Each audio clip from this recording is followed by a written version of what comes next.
There are 5 transitions and stages athletes face in their development. First is the initiation phase, in which young athletes are introduced to organized competitive sports.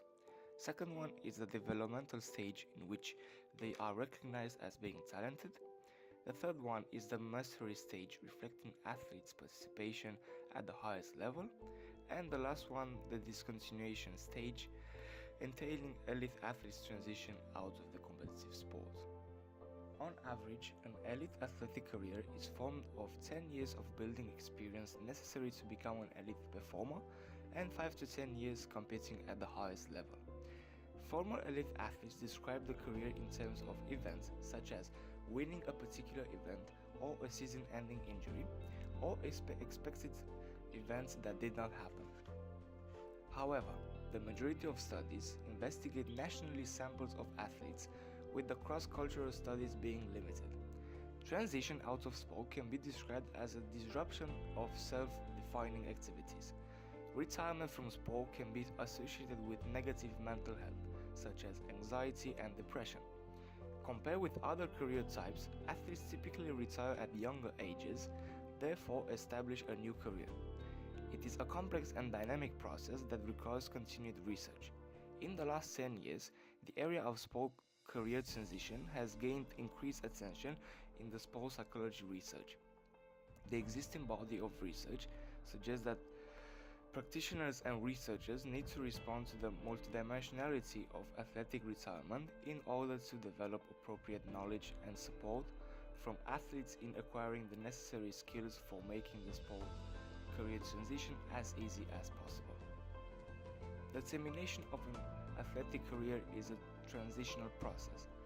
Sports psychologists look outside of the athletic domain for conceptual frameworks by focusing on transition models by Schulzberg in 1984, in which a transition was defined as an event or non-event which results in a change in assumptions about oneself and the world, and thus requires a responding change in one's behavior and relationships. Traditional therapeutic approaches, including cognitive restructuring, stress management, and emotional expression, has been recommended as techniques to facilitate post-retirement adjustment among elite athletes.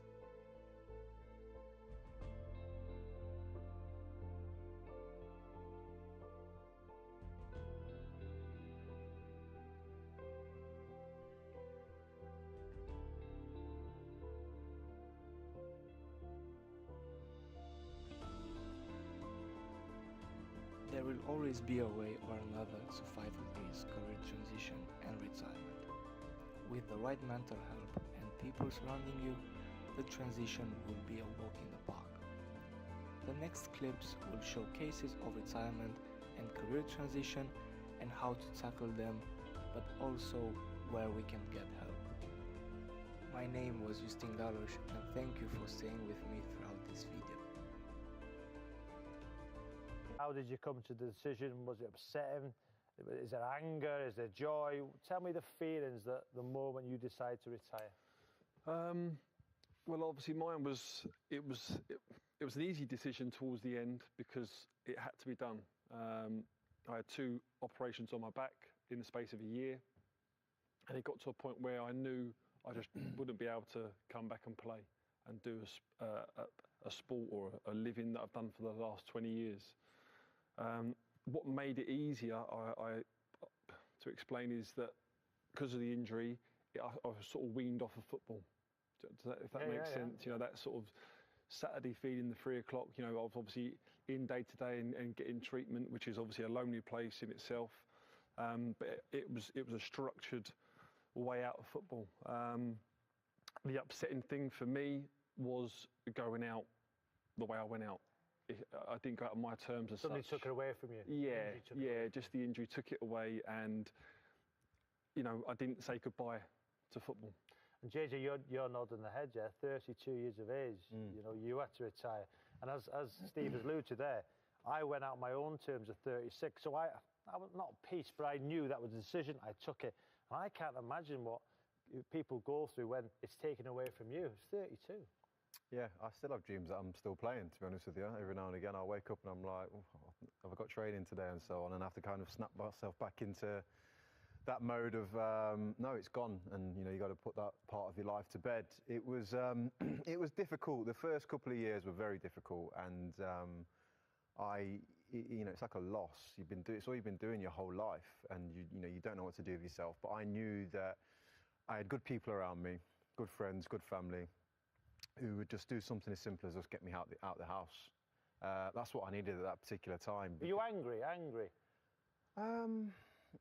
I think I'm so grateful for the career that I had that I'm not angry, but a bit like what Steve said, it's just like writing a story and not kind of finishing it. It's a bit like just kind of it coming to such an abrupt end and then just putting it in a box and just forgetting about it forever. Because that's almost what you have to do. If I start thinking about it a little bit too much, you do start to get a little bit emotional about the whole situation. But I think the ability to come into the media, and a bit like when I was rehabbing for my knee, trying to get back, and I was at QPR, I was going to do Match of the Day, coming back, and they were going down at the time, and I'd be going back in the dressing room as well. And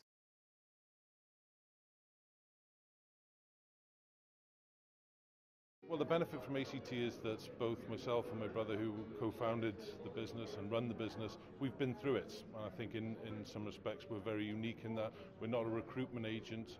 We make sure we work with all the athletes before they retire, so they have a full planning of their career, their education, their work experience, and we look after the psychological preparation side of it. As well as that, we back it up with social media training, sales training, public speaking presentation, etc. So we make sure that athlete is fully rounded. The day they retire, they can pick up their briefcase and go to work. Being an elite sports person is no different to being an elite businessman or businesswoman.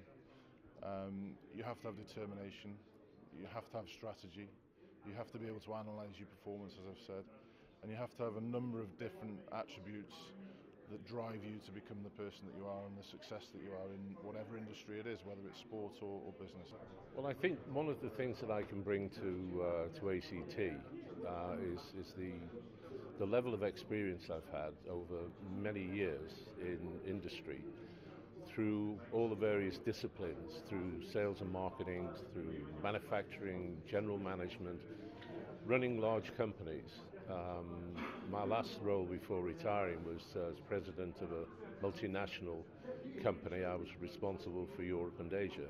So that kind of experience, I think, is going to be invaluable to them as the business develops.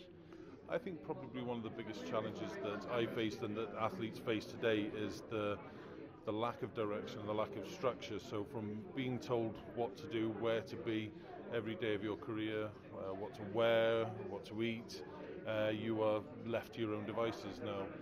When it's almost like being in the military, that you're so structured, then you're being left to your own devices, you don't know what to do.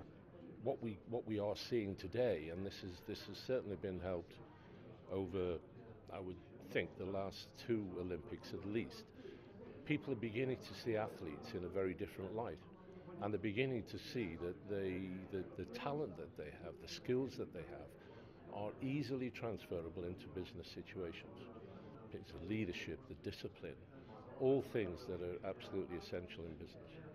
You're going through an identity crisis at the same time, so it's a very, very difficult and delicate period in an athlete's life that needs to be managed properly. I think somebody said recently that they're absolutely amazed this has not been done before. We're here and we're going to do it.